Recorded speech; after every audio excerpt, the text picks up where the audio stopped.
সত্যি একটা মোটিভেশন কথা নিয়ে আলোচনা করব।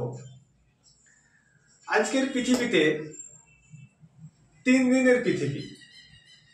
এই যে আমরা এত টাকা টাকা টাকা ধন দৌলত করছি কিসের জন্যে? শুধু একটা ওই সাদা কাফনের জন্যে। এসছি খালি হাতে আর যাবো শুধু একটা সাদা কাফন, কিছুই থাকবে না। কি ঘড়ি, কি মোবাইল, কি ব্যাগ ব্যালেন্স, কিছুই থাকবে না, সব অন্য কেউ নিয়ে চলে যাবে। তো একটা কথা বলবো, জীবনকে ভালোবাসুন, নিজের জীবনকে যত্ন করুন। আর জীবনে যতই টাকা ইনকাম করেন না কেন, অহংকার জীবনে কোনোদিন আনবেন না, কারণ অহংকার হচ্ছে জীবনের পতনের কারণ।